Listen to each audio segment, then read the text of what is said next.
తెలంగాణలోని అసెంబ్లీ ఎన్నికల అభ్యర్థుల భవిష్యత్తు యువ ఓటర్ల చేతిలో ఉంది. పార్టీ అయినా అభ్యర్థి అయినా వారి విజయాన్ని యువతే తేల్చనుంది. వారు ఎటువైపు మొగ్గు చూపితే అదే విజయం కానుంది.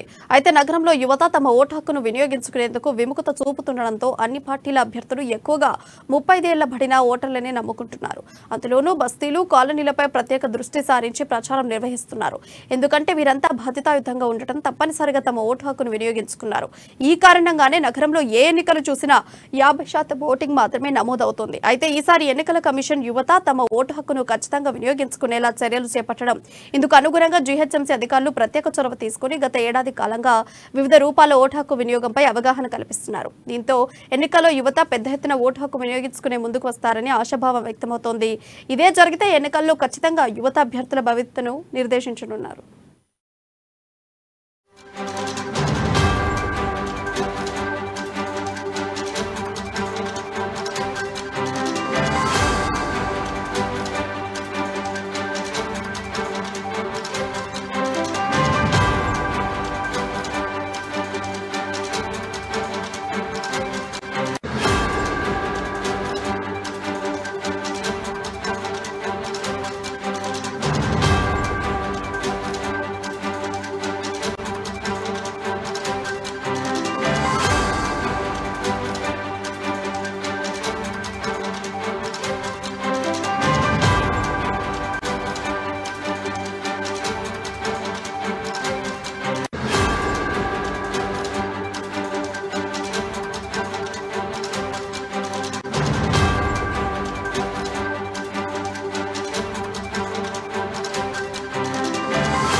అసెంబ్లీ ఎన్నికల అభ్యర్థుల భవిష్యత్తు యువ ఓటర్ల చేతిలో ఉంది. పార్టీ అయినా అభ్యర్థి అయినా వారి విజయాన్ని యువతే తేల్చనుంది. వారు ఎటువైపు మొగ్గు చూపితే అదే విజయం కానుంది. అయితే నగరంలో యువత తమ ఓటు హక్కును వినియోగించుకునేందుకు విముఖత చూపుతుండడంతో అన్ని పార్టీలు అభ్యర్థులు ఎక్కువగా 35 ఏళ్ల బడిన ఓటర్లని నమ్ముకుంటున్నారు. అందులోనూ బస్తీలు, కాలనీలపై ప్రత్యేక దృష్టి సారించి ప్రచారం నిర్వహిస్తున్నారు. ఎందుకంటే వీరంతా బాధ్యతాయుతంగా ఉండటం, తప్పనిసరిగా తమ ఓటు హక్కును వినియోగించుకున్నారు. ఈ కారణంగానే నగరంలో ఏ ఎన్నికలు చూసినా 50% ఓటింగ్ మాత్రమే నమోదవుతుంది. అయితే ఈసారి ఎన్నికల కమిషన్ యువత తమ ఓటు హక్కును ఖచ్చితంగా వినియోగించుకునేలా చర్యలు చేపట్టడం, ఇందుకు అనుగుణంగా జీహెచ్ఎంసీ అధికారులు ప్రత్యేక చొరవ తీసుకుని గత ఏడాది కాలంగా వివిధ రూపాల ఓటు హక్కు వినియోగంపై అవగాహన కల్పిస్తున్నారు. దీంతో ఎన్నికల్లో యువత పెద్ద ఎత్తున ఓటు హక్కు వినియోగించుకునే ముందుకు వస్తారని ఆశాభావం వ్యక్తమవుతోంది. ఇదే జరిగితే ఎన్నికల్లో ఖచ్చితంగా యువత అభ్యర్థుల భవిష్యత్తును నిర్దేశించనున్నారు.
తెలంగాణలోని అసెంబ్లీ ఎన్నికల అభ్యర్థుల భవిష్యత్ యువ ఓటర్ల చేతిలో ఉంది. పార్టీ అయినా అభ్యర్థి అయినా వారి విజయాన్ని యువతే తేల్చనుంది. వారు ఎటువైపు మొగ్గు చూపితే అదే విజయం కానుంది. అయితే నగరంలో యువత తమ ఓటు హక్కును వినియోగించుకునేందుకు విముఖత చూపుతుండటంతో అన్ని పార్టీలు అభ్యర్థులు ఎక్కువగా 35 ఏళ్ల పైబడిన ఓటర్లని నమ్ముకుంటున్నారు. అందులోనూ బస్తీలు, కాలనీలపై ప్రత్యేక దృష్టి సారించి ప్రచారం నిర్వహిస్తున్నారు. ఎందుకంటే వీరంతా బాధ్యతాయుతంగా ఉండటం, తప్పనిసరిగా తమ ఓటు హక్కును వినియోగించుకున్నారు. ఈ కారణంగానే నగరంలో ఏ ఎన్నికలు చూసినా 50% ఓటింగ్ మాత్రమే నమోదవుతుంది. అయితే ఈసారి ఎన్నికల కమిషన్ యువత తమ ఓటు హక్కును ఖచ్చితంగా వినియోగించుకునేలా చర్యలు చేపట్టడం, ఇందుకు అనుగుణంగా జీహెచ్ఎంసీ అధికారులు ప్రత్యేక చొరవ తీసుకుని గత ఏడాది కాలంగా వివిధ రూపాల్లో ఓటు హక్కు వినియోగంపై అవగాహన కల్పిస్తున్నారు. దీంతో ఎన్నికల్లో యువత పెద్ద ఎత్తున ఓటు హక్కు వినియోగించుకుని ముందుకొస్తారని ఆశాభావం వ్యక్తమవుతోంది. ఇదే జరిగితే ఎన్నికల్లో ఖచ్చితంగా యువత అభ్యర్థుల భవితను నిర్దేశించనున్నారు.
తెలంగాణలోని అసెంబ్లీ ఎన్నికల అభ్యర్థుల భవిష్యత్తు యువ ఓటర్ల చేతిలో ఉంది. పార్టీ అయినా అభ్యర్థి అయినా వారి విజయాన్ని యువతే తేల్చనుంది. ఇక ఇదే అంశంపై మరింత సమాచారం మన నల్గొండ ప్రతినిధి శ్రీనివాస్ లైవ్ ద్వారా అందిస్తారు.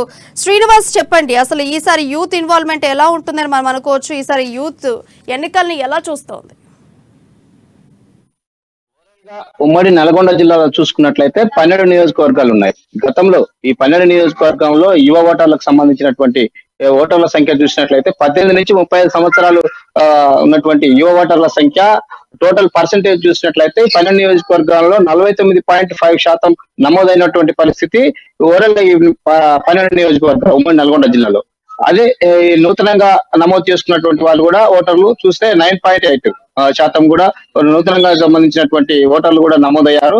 ఓవరాల్ గా చూసుకున్నట్లయితే యువత 18 నుంచి 35 సంవత్సరాల ఉన్న యువత ఉమ్మడి నల్గొండ జిల్లాలో చూస్తే 51% కూడా నమోదైంది. ఇక్కడ ఓవరాల్ గా చూసినట్లయితే ఈ 12 నియోజకవర్గాల్లో సంబంధించినటువంటి ఏ నియోజకవర్గంలోనైనా అభ్యర్థి గెలవాలంటే ప్రధానంగా ఈ యువత ఓట్లు మీన్స్ 18 నుంచి 30 సంవత్సరాల యువత ప్రధానమైనటువంటి నిర్ణయం తీసుకొని ఉన్నారు. ఈ కీలకమైనటువంటి ఈ ఓట్లే వాళ్ళ యొక్క గెలుపు ఓటమికి ప్రధాన కారణం అయితేనట్టు కూడా ఇప్పటికున్నటువంటి ఇక్కడ సామాజిక మేధావులు అయితే ఇక్కడ ఉన్నటువంటి సామాజిక వర్గాలు కూడా విశ్లేషణ చేస్తున్నాయి. యువత గత ప్రభుత్వాలు యువతకు ఏవైతే పథకాలు ఇస్తామని, ఎవరైతే అనేక సంక్షేమ పథకాలు ఇస్తామో అందులో ఉద్యోగాలు, నిరుద్యోగ సమస్య తీర్స్తామని చెప్పినటువంటి పాలకులు ఇప్పటి వరకు నిరాశగా మిగిలినటువంటి యువతకు ఎలాంటి హామీలు గాని అమలు గాని జరగలేదు. కాబట్టి ఈ ఎన్నికల్లో ఈ కీలకంగా ఈ యువత సంబంధించినటువంటి ఓట్లు కావచ్చు అనేది కూడా అనేక వర్గాలు భావిస్తున్నాయి. ప్రధానంగా చూస్తే నల్గొండ జిల్లాలో ఉన్నటువంటి ఈ ఉమ్మడి నల్గొండ జిల్లా 12 నియోజకవర్గాల యువత పైనసారి చూసినట్లయితే 49.5 ఓట్ల శాతం నమోదైంది. ఈ పార్టీలు ఎవరైతే ఇప్పుడు యువతకు ఈ వాళ్ళకి సంబంధించిన పార్టీ మేనిఫెస్టోలు విడుదల చేశాయి. ఇటు కాంగ్రెస్, ఇటు బీజేపీ, బీఆర్ఎస్ మిగతా పార్టీలు ఇప్పటికే మేనిఫెస్టో విడుదల చేసినటువంటి పరిస్థితి. గతంలో ఎన్నికల్లో పాల్గొన్నటువంటి పార్టీలు కూడా మేనిఫెస్టో విడుదల చేసి ఎన్నికల్లో గెలిచారు. కానీ ఆ ఎన్నికల్లో గెలిచిన పార్టీలు ఆ మేనిఫెస్టో అమలు చేయకపోవడంతో ఇంకా నిరుద్యోగ సమస్య ఉంది. మా నిరుద్యోగుల పట్ల ప్రభుత్వాలు, పాలకులు నిర్లక్ష్యం చేశారనేది స్పష్టంగా వాళ్ళు వ్యతిరేకిస్తున్నటువంటి పరిస్థితి. ఇప్పుడు వస్తున్నటువంటి మరి కాంగ్రెస్ పార్టీ అయితేనేమి, బీజేపీ, జనసేన ఈ పార్టీలు కూడా ఇప్పటికీ ప్రచారంలో ముమ్మరం అవుతున్నాయి. ప్రధానంగా అయితే శ్రీనివాస్ ఇప్పుడు చూసుకుంటే ఎలక్షన్స్ లో మనం చూసుకుంటే 50% ఆల్మోస్ట్ 50% ఓట్లు కూడా యువత చేతిలో మాత్రమే ఉన్నట్టుగా కనిపిస్తుంది. అంటే ఈసారి యువత ఓట్లు వేయడానికి ఎక్కువగా ఇంట్రెస్ట్ చూపిస్తే అంటే ఒక పార్టీని టార్గెట్ గా చేసుకొని పార్టీని ఓడించడం జరుగుతుందా, లేదంటే ఎలా చూడొచ్చు అసలు ఈసారి?